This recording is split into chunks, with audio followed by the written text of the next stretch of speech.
El niño huérfano, temblando, se arrodilló a los pies de la Virgen y a la mañana siguiente su vida cambió.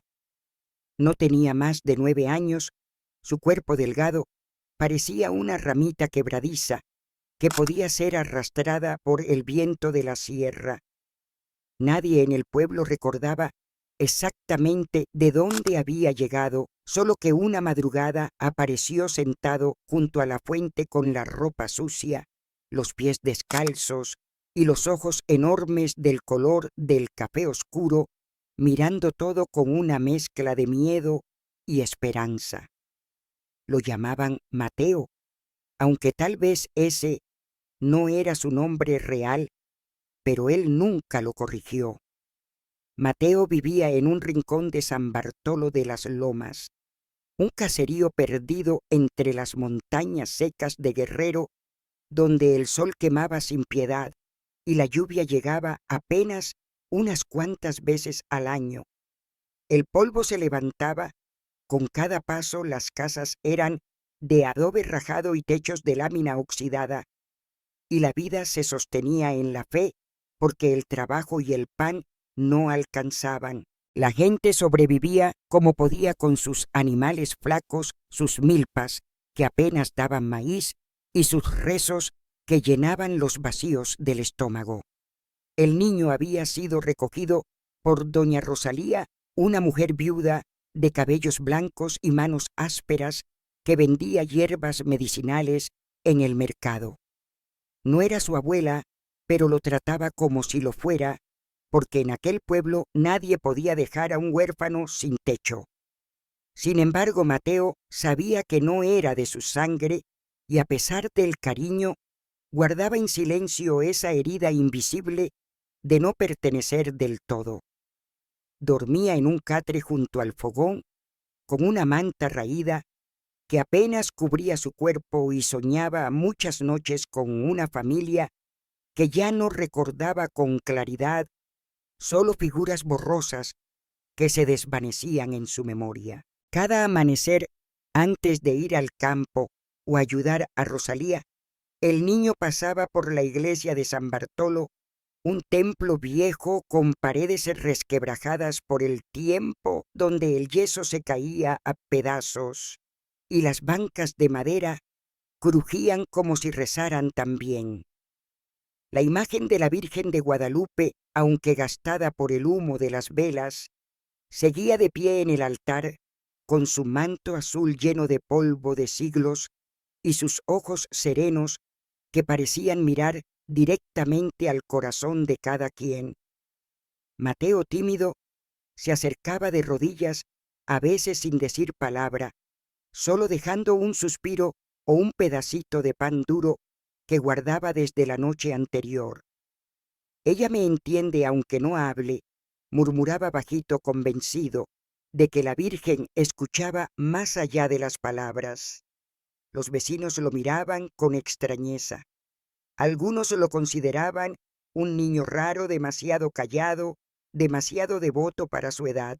Otros, en cambio, sentían ternura al verlo tan pequeño doblar la espalda frente a la Virgen como si cargara un peso más grande que sus años. Doña Rosalía, con todo su escepticismo, lo dejaba hacer. Decía que no le hacía daño, aunque en el fondo también se conmovía al ver la fe de aquel huérfano que no pedía juguetes ni dulces, solo un poco de consuelo. Una noche después de un día especialmente duro, cuando no hubo más que un poco de agua y tortillas secas para cenar, Mateo se escapó al templo. Nadie lo vio caminar descalzo entre las callejuelas de tierra. La luna apenas alumbraba y el viento traía olor a tierra seca. El niño entró despacio, cerró la pesada puerta de madera y frente al altar se arrodilló con las manos temblorosas. Sus labios susurraron palabras entrecortadas. No tengo nada, ni padres ni casa de verdad, ni pan suficiente, pero si tú me escuchas, Virgencita, déjame quedarme contigo. Hazme fuerte, aunque sea un poquito. No quiero que la señora Rosalía se canse de mí.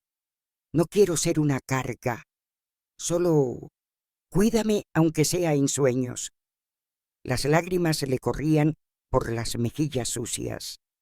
El frío de la madrugada le mordía los huesos, pero él permaneció allí inmóvil como una estatua pequeña. Pasaron horas. La llama de las velas se inclinaba con cada soplo del viento que se colaba por las rendijas, y entonces ocurrió lo extraño. Un resplandor azul suave, apenas perceptible, iluminó por un instante el rostro de la Virgen. Mateo, entre sueños y vigilia, creyó ver cómo sus ojos brillaban como brasas dulces. Sintió un calor en el pecho, una calma que no conocía, como si alguien invisible le hubiera puesto una manta sobre los hombros. No supo cuánto tiempo permaneció allí, ni cuándo se quedó dormido. Al amanecer, cuando las campanas repicaron, anunciando la misa de los jornaleros, el niño despertó en el suelo frío, con la marca de las piedras en las rodillas. Se levantó tambaleante y para su sorpresa junto a él había un trozo de pan fresco envuelto en una servilleta limpia, aún tibio, con un aroma que no correspondía a ninguna panadería del pueblo. Nadie más había entrado. El templo estaba vacío, y sin embargo, aquel pan parecía recién salido del horno. Mateo lo tomó entre las manos temblando. No sabía si comerlo o dejarlo allí. Al final, con la inocencia de su corazón, partió el bolillo en dos, una mitad la colocó frente a la Virgen y la otra la guardó para compartir con Rosalía. Esa mañana, cuando salió de la iglesia, el aire del pueblo parecía distinto. El sol no quemaba con la misma dureza, las hojas secas del mezquite se movían como si alguien invisible las acariciara, y los perros callejeros que solían ladrarle lo miraron en silencio con calma. Mateo no lo entendía, pero en su interior algo había cambiado. Doña Rosalía, al verlo llegar con el pan aún caliente, se quedó pasmada. Nadie en el pueblo horneaba a esas horas y menos regalaba pan. Mateo no explicó nada. Solo dijo con una sonrisa: «Es para los dos». La Virgencita lo mandó. Y esa frase tan simple fue la semilla de un misterio que apenas empezaba a germinar en San Bartolo de las Lomas. El pan desapareció en cuestión de minutos. Doña Rosalía, al partirlo con cautela, no dejaba de mirar de reojo al niño. El aroma era tan distinto al de los bolillos resecos que solían traer de la ciudad cada fin de semana. Aquel tenía una suavidad, una tibieza casi imposible. Mientras lo mordía, sentía que el cansancio en sus huesos se aflojaba, como si aquel trozo de pan llevara dentro un alivio secreto. No preguntó nada más. Sabía que el muchacho no mentía, pero también comprendía que había cosas que no se podían explicar con palabras. Esa misma tarde, cuando Mateo acompañó a Rosalía al mercado, el rumor ya corría entre los vecinos. Alguien había visto al niño salir de la iglesia al amanecer con la mirada encendida y las manos apretando algo contra el pecho. Una mujer que vendía frutas en la plaza juraba que había olido pan recién horneado cuando pasó cerca de él, aunque en todo San Bartolo nadie había encendido horno alguno. Los comentarios se mezclaban entre la incredulidad y el respeto.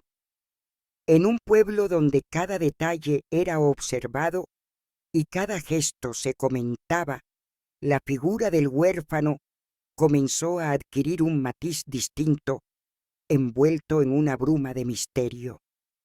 Aquella noche, cuando el cielo se llenó de estrellas frías, y el viento trajo consigo el lamento de los coyotes, Mateo volvió a soñar con la Virgen. No fue un sueño claro, más bien un murmullo de imágenes, un manto azul que lo cubría un par de ojos que lo miraban con ternura y una voz que no hablaba con palabras, sino con un silencio que abrazaba. Al despertar, todavía sentía esa paz recorriéndole las venas. Los días siguientes, la rutina del pueblo siguió igual, los hombres saliendo al campo, las mujeres cargando cántaros de agua, desde el pozo los niños descalzos jugando en las calles de tierra. Pero alrededor de Mateo comenzaron a ocurrir cosas pequeñas, casi imperceptibles. Una anciana que llevaba semanas enferma de tos, después de que él la ayudara a cargar leña, dijo que al respirarle cerca, sintió un alivio como si el aire se hubiera aclarado. Un perro flaco que siempre lo perseguía, con gruñidos de pronto lo seguía mansamente, echándose a sus pies en la plaza. Y más de una vez, cuando entraba a la iglesia, las velas apagadas se encendían con una brisa mínima, como si alguien invisible lo esperara. Mateo no hablaba de nada de esto. Guardaba sus experiencias como quien guarda una semilla en la tierra en silencio, esperando que algún día brote. Rosalía sí notaba el cambio. El niño comía menos, pero no parecía desnutrido. Al contrario, su mirada se hacía cada vez más serena, como si tuviera fuerzas que venían de otro lado. Una tarde lo vio repartir entre los otros niños la mitad de las tortillas que le habían dado. Y cuando lo quiso regañar, él solo dijo: «Si me sobra, abuela, es porque ella me cuida. Yo le dejo pan y ella me lo devuelve multiplicado». No era la primera vez que Rosalía escuchaba esa lógica desarmante, pero aquella frase se le clavó hondo.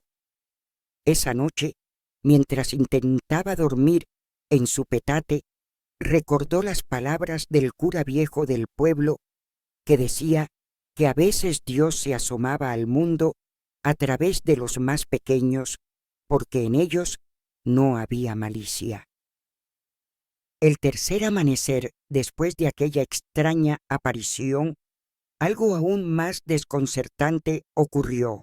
Al abrir la iglesia, el sacristán encontró sobre el altar 3 trozos de pan envueltos en servilletas blancas perfectamente dobladas, con un olor fresco como si hubieran sido colocados segundos antes.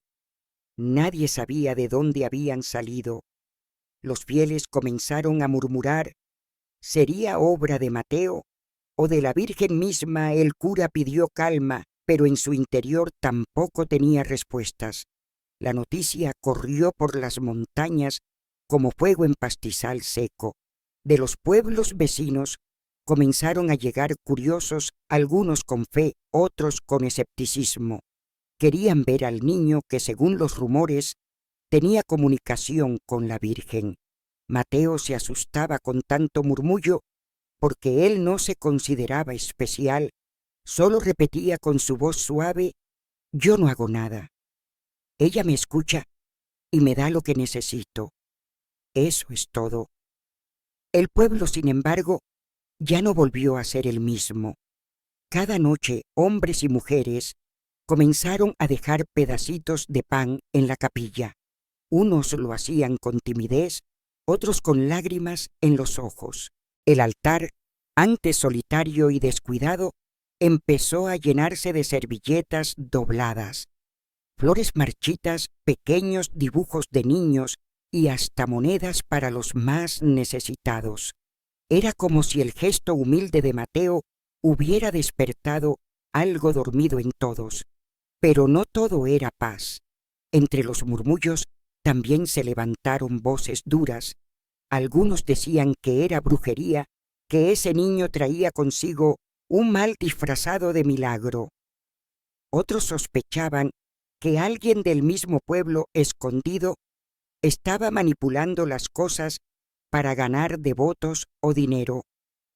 El ambiente se tensaba entre la devoción y la desconfianza. Mateo, ajeno a todo, seguía con sus costumbres.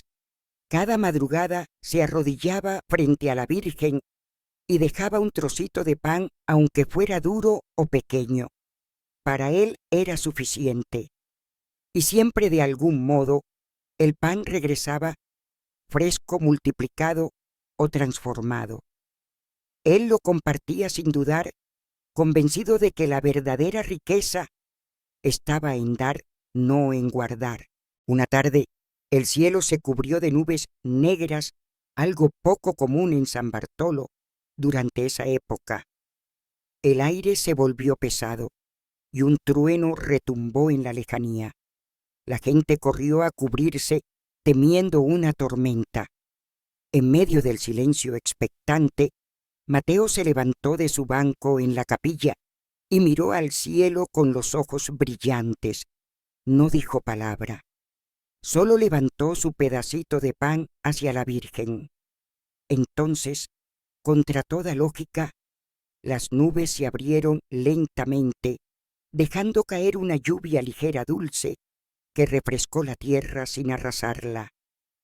El agua entró por las rendijas del techo viejo de la iglesia, empapando las flores secas y lavando el polvo acumulado en las paredes. El pueblo entero salió a la calle, riendo, gritando, levantando las manos hacia el cielo. Era la primera lluvia en meses y parecía haber llegado en respuesta a la fe de un niño que nada pedía para sí mismo. Desde esa tarde, el pueblo comenzó a llamarlo el niño del pan, aunque él siempre bajaba la mirada con vergüenza. Para Mateo no había milagros ni títulos. Solo había un gesto sencillo: arrodillarse temblando a los pies de la Virgen y confiar que el amor en su forma más pura podía abrir puertas invisibles. Lo que nadie sospechaba aún era que esa fe inocente pronto sería puesta a la prueba, porque así como la lluvia había llegado con suavidad, también la sombra de algo más grande se acercaba por los caminos polvorientos, dispuesta a sacudir los cimientos de San Bartolo, de las lomas y del corazón del propio Mateo. Las lluvias ligeras que habían sorprendido al pueblo fueron celebradas como una bendición, pero también trajeron consigo un torbellino de preguntas.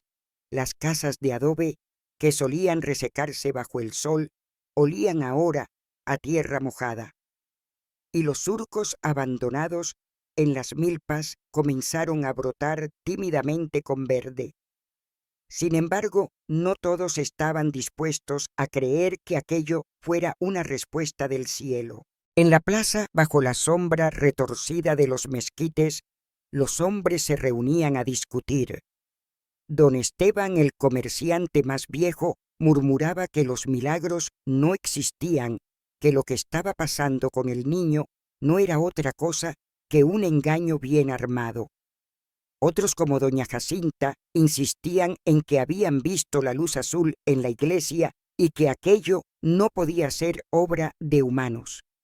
El cura del pueblo, un hombre cansado, de voz grave y espalda encorvada, pedía calma y prudencia, aunque en su interior él mismo no lograba explicar lo que estaba ocurriendo. Mateo, en medio de todo, seguía con su rutina. No entendía del todo las discusiones de los adultos ni las sospechas que flotaban en el aire. Para él las cosas eran simples: cada amanecer arrodillarse, dejar un pedazo de pan frente a la Virgen y agradecer por lo poco que tenían. Sin embargo, su vida comenzó a volverse distinta. Donde quiera que iba, la gente lo miraba con una mezcla de curiosidad y temor. Algunos lo saludaban con respeto, otros lo evitaban como si cargara una fuerza que podía ser peligrosa. Una mañana, al salir de la capilla, se encontró con un grupo de niños esperándolo.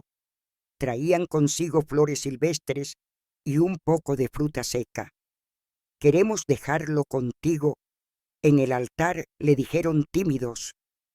Mateo aceptó y juntos caminaron hasta el interior de la iglesia, donde depositaron sus ofrendas en silencio. Aquel gesto sencillo comenzó a repetirse.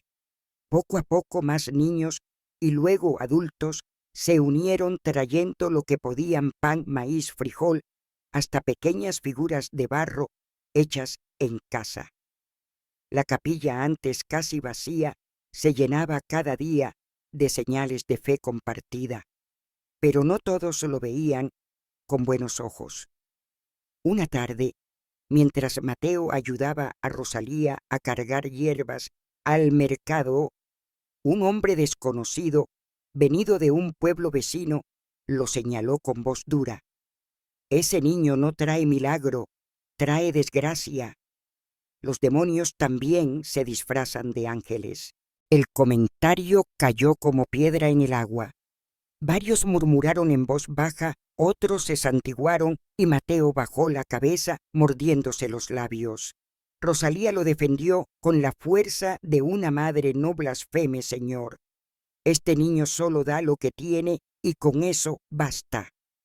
Aun así, el rumor creció.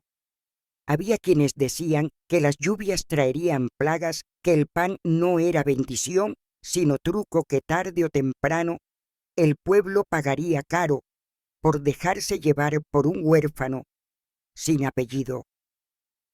La tensión se hizo más evidente durante la fiesta del santo patrono, cuando el pueblo entero se reunió en la plaza para la procesión. Las campanas sonaban, los cohetes estallaban en el cielo y la gente cargaba la imagen del santo entre cantos y rezos. Mateo caminaba al final junto a otros niños con un pequeño trozo de pan en las manos, como era su costumbre. En medio de la multitud, un hombre lo empujó con brusquedad y el pan cayó al suelo. El silencio se extendió unos segundos. El niño lo recogió con calma, lo limpió en su ropa y lo colocó sin una palabra a los pies del santo. Fue entonces cuando ocurrió algo que heló la sangre de todos. El cielo, que estaba despejado, se oscureció de repente. Una nube pesada cubrió el sol y un viento frío sopló por la plaza, apagando varias velas y levantando polvo. La gente se agolpó, algunos gritaron, otros se arrodillaron, y justo en ese instante un rayo partió un árbol seco a pocos metros de la procesión, haciéndolo caer con estrépito. Nadie salió herido, pero el hecho fue interpretado de mil maneras. Para unos era prueba de que la presencia de Mateo atraía lo sagrado, para otros era señal de desgracia. Esa noche el pueblo estaba dividido. En las casas se hablaba en voz baja. Unos decían que el niño debía ser protegido porque era instrumento de la Virgen.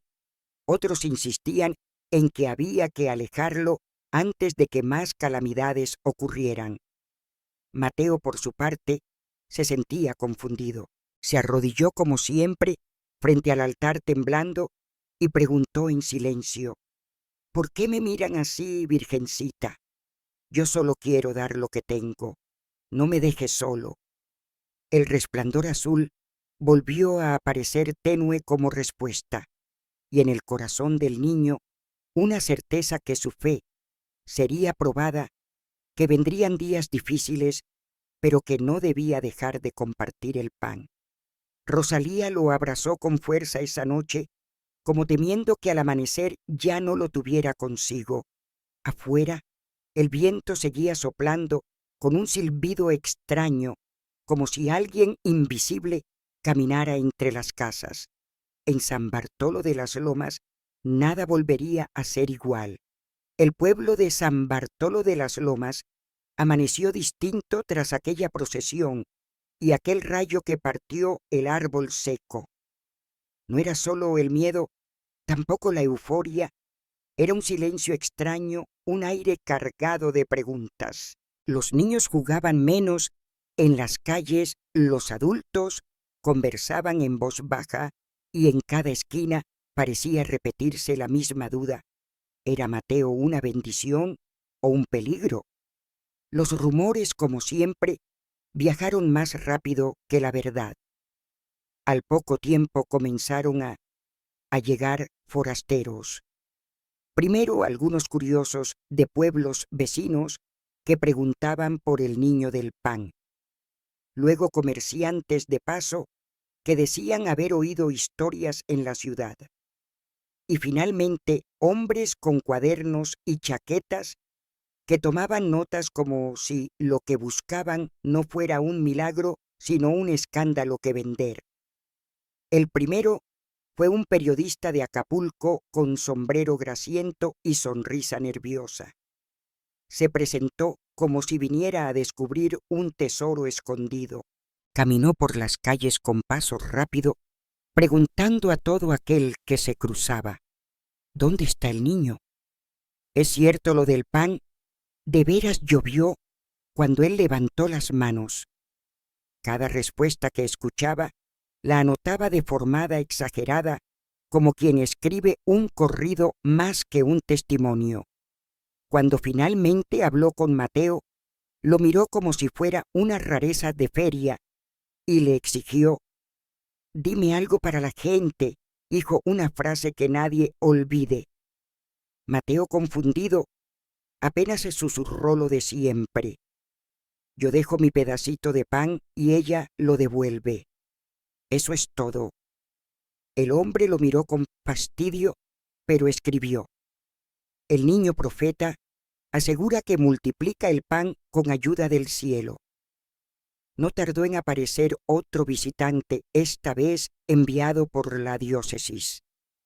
Era el padre Valerio, un sacerdote alto y delgado, de piel tostada por el sol y ojos penetrantes. No traía prensa ni cámaras, solo un rosario entre los dedos y una calma que imponía respeto. Habló primero con Rosalía, luego con el cura viejo del pueblo. Preguntó sin acusar, escuchó sin interrumpir y al final quiso ver a Mateo. Lo encontró sentado en el atrio con los pies colgando y las manos llenas de polvo. Hijo, dijo el padre, ¿qué esperas tú cuando dejas pan en el altar? Mateo levantó la vista serio como un adulto. Que no falte para nadie, ni para la Virgen, ni para mi abuela, ni para el vecino. Yo no sé de milagros. El sacerdote se quedó en silencio, y en su silencio se adivinaba más respeto que duda. Pero con los días también llegó don Zúñiga, subdelegado municipal, acompañado de 2 ayudantes. Venía con botas lustrosas, voz fuerte y mirada de superioridad. Caminaba como quien inspecciona, no como quien visita. Se presentó en la plaza y anunció con autoridad: el asunto de este niño debe resolverse. No es correcto que un menor sea el centro de una devoción desordenada. Esto trae riesgos. Quizá sea mejor trasladarlo a la ciudad, a una institución. Rosalía, que escuchaba desde la sombra de un mezquite, salió al frente con la firmeza de una madre que no parió, pero sí crió. Ese niño come en mi mesa y duerme bajo mi techo. No es un problema, es mi familia. Si quiere llevárselo, primero tendrá que pasar sobre mí. El murmullo de la gente la respaldó. No eran gritos, pero sí un peso de voces que desafiaba a la autoridad. Zúñiga frunció el ceño y mascó su enojo. Prometió volver con papeles oficiales. La tensión se volvió insoportable.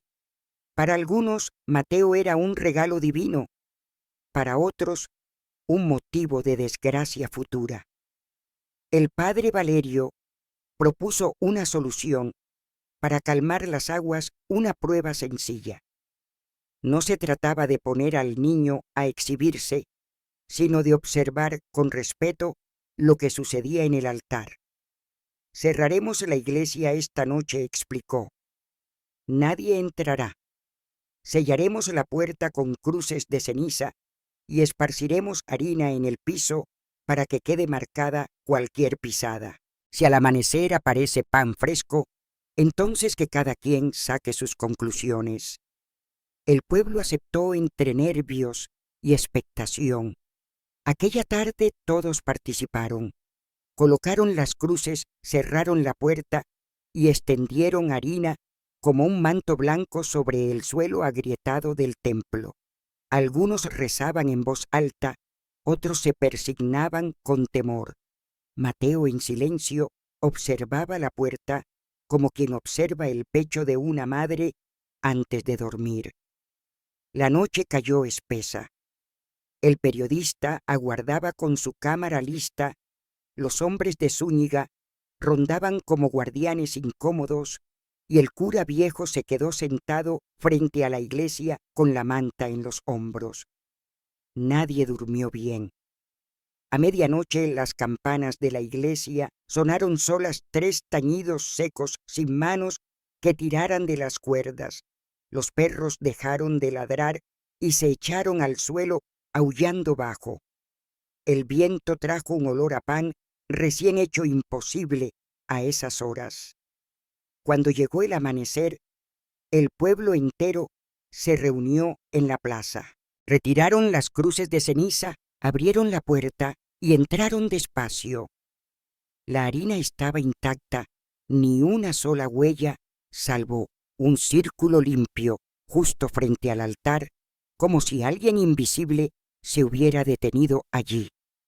Y sobre el mármol, envueltos en servilletas blancas, había 2 panes tibios con el aroma inconfundible del horno. El silencio fue absoluto.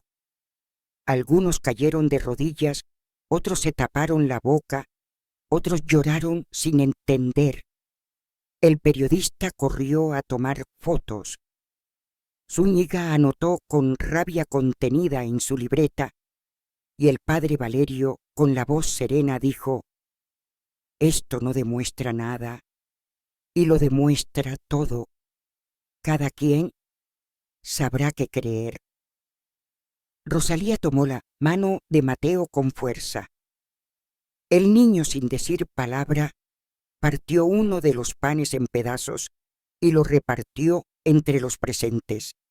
Nadie se abalanzó, todos recibieron su trozo en silencio, y al probarlo, muchos sintieron un calor extraño, no en la lengua, sino en el pecho, como si algo pesado se hubiera aligerado.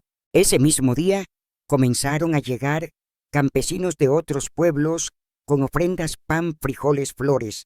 No pedían nada, solo dejaban lo que podían y tomaban lo que hacía falta.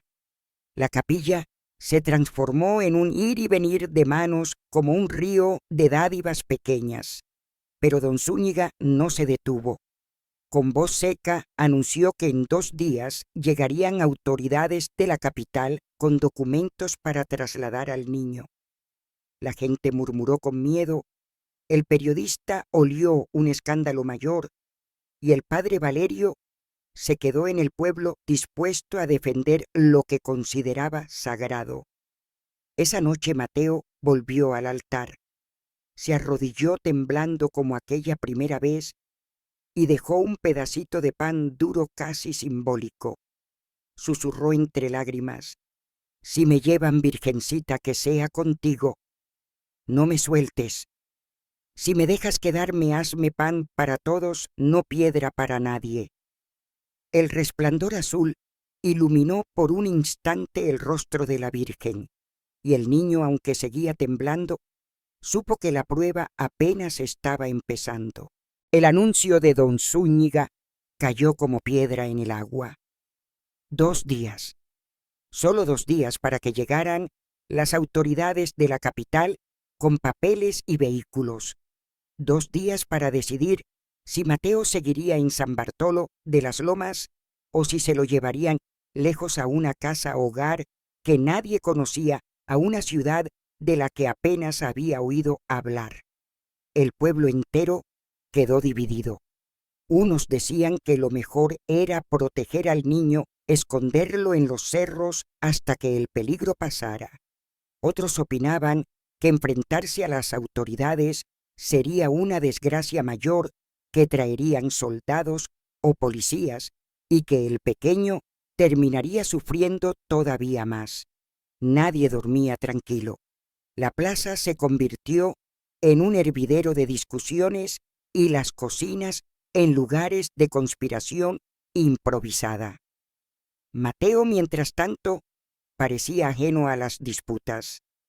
Ayudaba a Rosalía en lo de siempre: cargar agua, regar las hierbas, repartir tortillas entre los vecinos ancianos. Sin embargo, algo en sus ojos había cambiado. No era miedo tampoco, orgullo, sino una serenidad que desconcertaba, como si ya hubiera aceptado su destino, cualquiera que fuese. El padre Valerio se mantuvo cerca, observando con paciencia.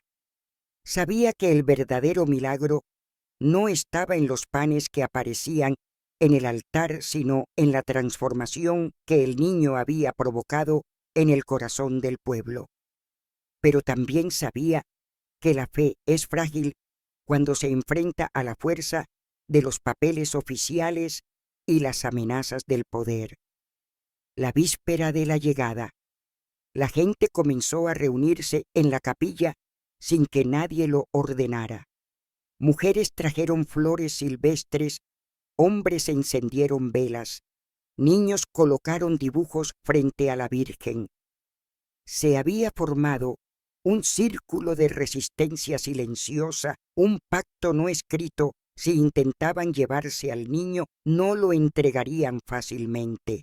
Rosalía, con lágrimas en los ojos, tomó la palabra. Yo no tengo más familia que este huérfano y él no tiene más madre que yo.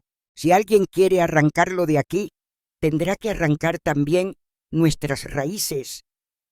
El murmullo de aprobación fue unánime. Sin embargo, Mateo interrumpió con voz baja pero firme: no quiero que peleen por mí.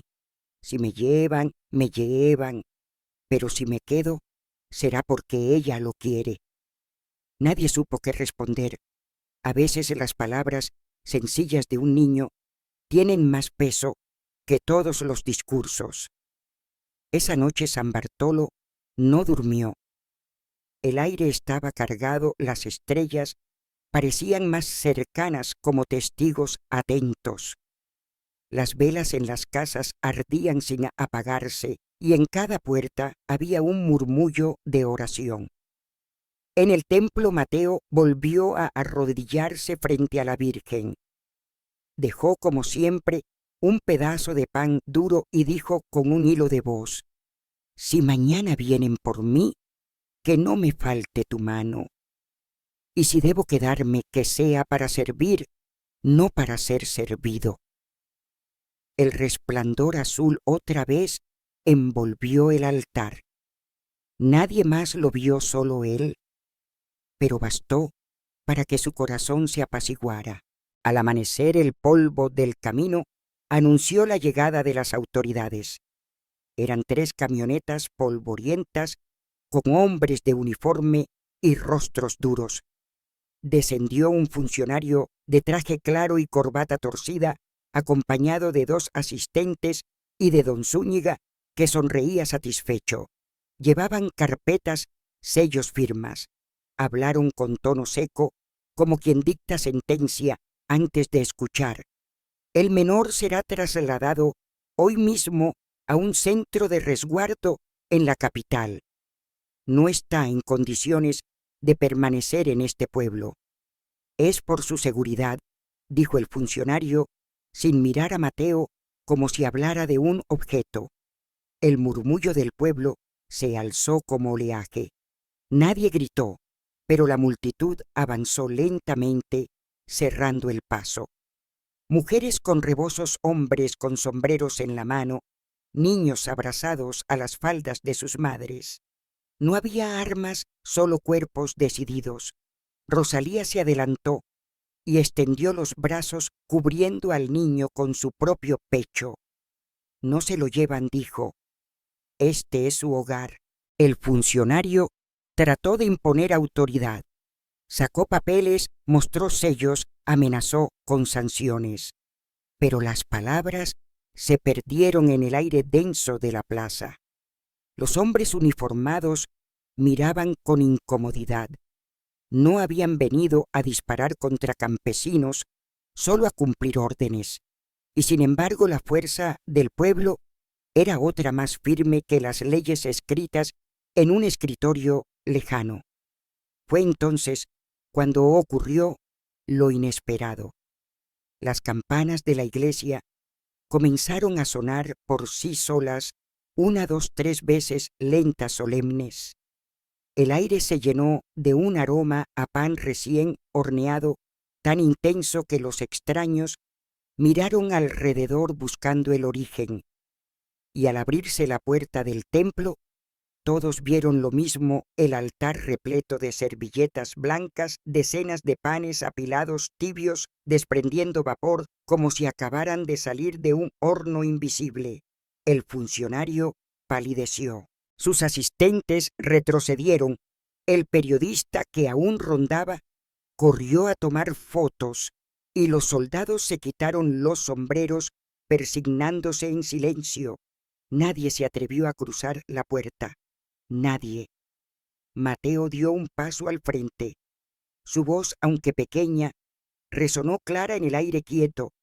Este pan no es mío, es de todos. Nadie debe llevárselo. Nadie debe llevárseme. Yo soy del pueblo como este pan lo es de ustedes. La multitud respondió con un murmullo profundo que fue creciendo hasta convertirse en un clamor unánime. Del pueblo no se lo llevan, del pueblo no se lo llevan. El funcionario derrotado recogió sus papeles, los dobló con manos temblorosas y murmuró algo sobre informar a la capital. Subió a la camioneta sin despedirse. Los motores enrugieron, levantaron polvo y poco a poco desaparecieron por el camino con don Zúñiga, mascando su rabia en silencio. El pueblo estalló en lágrimas y abrazos. Rosalía cayó de rodillas dando gracias. El padre Valerio elevó un rezo en voz alta. Y Mateo, en medio de todos, partió un pan del altar y comenzó a repartirlo como siempre, pedazo por pedazo, hasta que no quedó ninguno entero. Esa tarde, San Bartolo de las Lomas entendió que ya no podía volver atrás. Lo que había comenzado con un niño huérfano y un trozo de pan frente a la Virgen se había convertido en un lazo indestructible, un compromiso compartido. Y aunque el peligro aún rondaba, nadie dudaba de que algo sagrado había decidido quedarse en aquel rincón de tierra seca. Pasaron los días después de aquella mañana en que las camionetas se marcharon envueltas en polvo. San Bartolo de las Lomas quedó en silencio primero, como si el pueblo entero estuviera conteniendo la respiración, esperando que los hombres de uniforme regresaran con más fuerza. Pero no volvieron, ni esa semana ni la siguiente.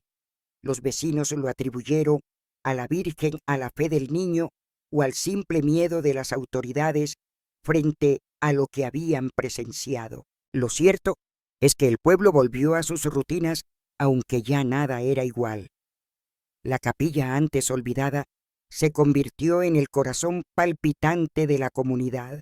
Día tras día llegaban campesinos de rancherías lejanas, cargando sus costales con lo poco que tenían: pan casero, frutas, tortillas envueltas en mantas bordadas, flores arrancadas de los cerros.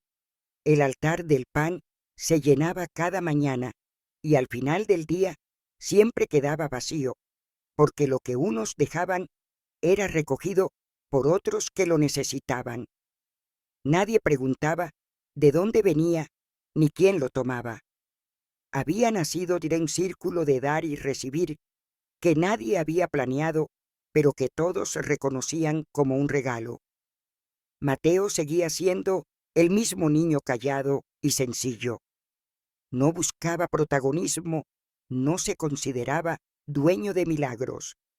Iba a la escuela, con sus cuadernos gastados, ayudaba a Rosalía con las hierbas, jugaba con otros niños cuando había tiempo. Pero había en él una madurez que descolocaba. Cuando alguien le preguntaba qué había pasado aquella mañana del enfrentamiento con las autoridades, él sonreía apenas y decía: «Yo no hice nada». El pan habló por sí mismo. Los niños lo seguían con devoción, como si fuera un hermano mayor que siempre tenía algo que enseñar. Y los ancianos, que al principio lo miraban con escepticismo, empezaron a buscar su compañía. Querían escucharlo hablar de sus sueños, de cómo sentía la voz de la Virgen, no en palabras, sino en un silencio que llenaba el pecho. Rosalía, por su parte, se convirtió en una figura central. Antes apenas era la viuda que vendía hierbas en el mercado. Ahora la visitaban madres jóvenes para pedirle consejo, campesinos para compartirle sus angustias, enfermos para que les regalara té caliente y compañía. Ella sonreía con humildad, sabiendo que no era ella, sino el niño quien había abierto ese camino de confianza. Sin embargo, en su interior también comprendía que el milagro la había alcanzado. A ella ya no estaba sola. Un año después de aquel primer pan misterioso, el pueblo decidió conmemorar la fecha. No lo hicieron con cohetes ni procesiones ruidosas, sino con una fiesta del pan compartido. Cada familia llevó lo que pudo: unos panes redondos, otros dulces de piloncillo, otros tortillas recién hechas. Llenaron la plaza de mesas largas donde no había dueño ni invitado especial. Todos comieron juntos, todos bebieron café caliente, todos se abrazaron como si la miseria no existiera por unas horas. Mateo, sentado junto a Rosalía, miraba la escena con una paz profunda. Ese día el cura viejo, con la voz cascada por los años, se levantó y dijo: «San Bartolo no volvió a ser el mismo desde que este niño se arrodilló ante la Virgen, y no por las luces ni por los panes que aparecen, sino porque aprendimos que lo poco, cuando se da con amor, se multiplica más que lo mucho guardado». Las palabras fueron recibidas con un silencio reverente y luego con un aplauso que hizo vibrar las paredes de adobe. El periodista nunca volvió, aunque su crónica exagerada y torpe circuló en algunos periódicos de la ciudad. Para los de fuera, la historia se convirtió en leyenda, en un rumor de milagros entre montañas. Para los de dentro era simplemente la vida diaria: levantarse, dejar un pedazo de pan, recoger lo que hiciera falta, confiar en que el mañana traería lo necesario. Mateo creció poco a poco sin perder su sencillez. A veces desaparecía al caer la tarde y lo encontraban en el templo sentado frente a la Virgen, hablándole en voz baja. Nadie sabía lo que decía. Algunos aseguraban que lo habían visto conversar con alguien invisible, otros decían que escuchaban campanas aunque no hubiera viento. Él nunca lo confirmó, solo repetía: «Ella me cuida». Rosalía, cada vez más frágil con los años, descansaba tranquila al verlo. Sabía que no estaría sola el día que Dios la llamara, porque el pueblo entero había adoptado al huérfano como hijo propio, y el niño que llegó temblando y sin raíces había encontrado finalmente su lugar en la tierra. Con el tiempo, la gente de fuera comenzó a llamar a la capilla el rincón del pan compartido. No era un santuario oficial, ni tenía reconocimiento de autoridades religiosas, pero los que llegaban salían diferentes. Algunos se llevaban un trozo de pan, otros dejaban una flor, otros simplemente se sentaban a llorar en silencio. Y todos de algún modo encontraban alivio. Nadie volvió a intentar llevarse a Mateo. Nadie volvió a cuestionar su lugar en San Bartolo.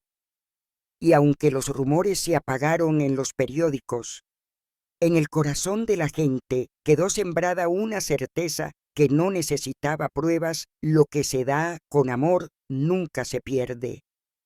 Esa frase repetida en voz baja por ancianos, niños y mujeres se convirtió en la verdadera herencia del huérfano, porque al final el milagro no estaba en el pan que aparecía en el altar, ni en la luz azul que iluminaba las madrugadas. El milagro estaba en que un pueblo entero, marcado por la pobreza y el abandono, había aprendido a reconocerse como comunidad, a sostenerse unos a otros, a creer que incluso en la tierra más seca puede brotar esperanza. Y así cada madrugada todavía se escuchaba el crujido de las puertas de la iglesia, los pasos descalzos de un niño que ya no temblaba y el murmullo sencillo frente a la Virgen: aquí estoy, madre. No tengo mucho, pero lo poco que tengo es tuyo.